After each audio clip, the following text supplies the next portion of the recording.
किष्किंधा का राजा बाली देवराज इंद्र का पुत्र था। उसके गले में वह स्वर्ण हार था जो किसी भी प्रतिद्वंद्वी की आधी शक्ति खींच लेता था। उस वरदान के बल पर बाली अपनी विशाल गदा के साथ जहां भी जाता चारों ओर भय और आतंक फैल जाता। यहां तक कि रावण जैसे राक्षस भी बाली के नाम से कांप उठते थे। धीरे धीरे बाली को यह भ्रम हो गया कि वह अजय है, उसे कोई नहीं हरा सकता। इसी अहंकार में एक दिन उसने महाबली हनुमान जी को ही युद्ध के लिए ललकार दिया, पर उसे यह नहीं पता था कि वह अपने ही काल को ललकार रहा है। बाली अपार शक्तियों का स्वामी था। वहीं उस समय हनुमान जी आर्षि के श्राप के कारण अपनी असली शक्ति को विस्मृत कर चुके थे। वे सुग्रीव के मंत्री बनकर शांतिपूर्वक राम नाम का जप करते हुए पर्वतों की कंदराओं में रहते थे। लेकिन एक घटना ने सब कुछ बदल दिया। जब रावण ने तीनों लोगों को जीत लिया, फिर भी उसे भय था कि उसका वध एक वानर या मनुष्य के हाथों होगा। उसने सोचा, अगर मैं वानरों के राजा बाली को हरा दूं तो यह भय भी मिट जाएगा। रावण अपने पुष्पक विमान से समुद्र तट पर पहुंचा, जहां बाली संध्या वंदन कर रहा था। उसने बाली को युद्ध के लिए ललकारा, पर बाली ने रावण को एक झटके में अपनी बाईं कांख में दबोच लिया और आराम से संध्या वंदन करता रहा। 6 महीने तक रावण बाली की कांख में दबा रहा। बाली इधर उधर घूमता, कूदता, लड़ता, पर रावण वहीं फंसा रहा। अंततः जब रावण पीड़ा से कराह उठा और क्षमा मांगने लगा तो बाली ने उसे मुक्त कर दिया। पर रावण ने चालाकी से बाली से मित्रता कर ली और तभी से बाली का अहंकार आसमान छूने लगा। वह गर्व से कहने लगा, अब संसार में कोई नहीं जो बाली को हरा सके। मैंने स्वयं रावण को परास्त किया है। उसके इन शब्दों को सुनकर जामवंत जी क्रोधित हो उठे। उन्होंने कहा, हे वानर राज, यदि तुम स्वयं को सबसे शक्तिशाली समझते हो तो यह जान लो, तुम्हारी शक्ति भी हनुमान के सामने कुछ नहीं। बाली हंसने लगा।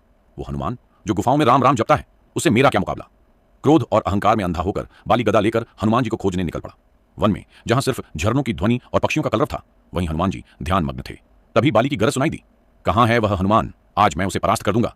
हनुमान जी ने पहले तो अनदेखा किया, पर जब बाली उनके समक्ष आया और अपमानजनक शब्द कहे तो हनुमान जी ने शांति से कहा, हे किष्किंधा नरेश, आप निस्संदेह शक्तिशाली हैं, पर शक्ति का प्रयोग निर्दोष वृक्षों और पर्वतों पर क्यों। इस पर बाली क्रोध में चिल्लाया, मुझे उपदेश मत दे हनुमान, युद्ध कर या मरण के लिए तैयार हो जा। बस यह सुनते ही पवन पुत्र हनुमान का शांत मुखमंडल प्रलयंकारी तेज से दहक उठा।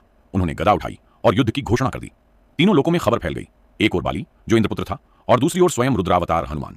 युद्ध से पूर्व ब्रह्मा जी प्रकट हुए और बोले, हनुमान, बाली से पूर्ण शक्ति से मत लड़ना, केवल अपनी शक्ति का 10वां हिस्सा ही उपयोग करो, वरना उसके शरीर का अस्तित्व ही न रहेगा और श्री राम की भविष्य की लीला में विघ्न पड़ जाएगा। हनुमान जी ने आज्ञा मानी, अपनी शक्ति का केवल 10% अपने पास रखा और शेष श्रीराम के चरणों में समर्पित कर दी। अब युद्ध भूमि में दोनों आमने सामने थे। जैसे ही हनुमान जी ने कदम रखा, बाली का स्वर्णहार सक्रिय हुआ और उसने हनुमान की आधी शक्ति यानी केवल 5% अपने अंदर खींच ली। बाली को लगा जैसे भीतर सूर्य की हजारों किरणें समा गई हों। उसका शरीर ऊर्जा से भर गया, परंतु कुछ ही पलों में वह ऊर्जा उसके वश से बाहर हो गई।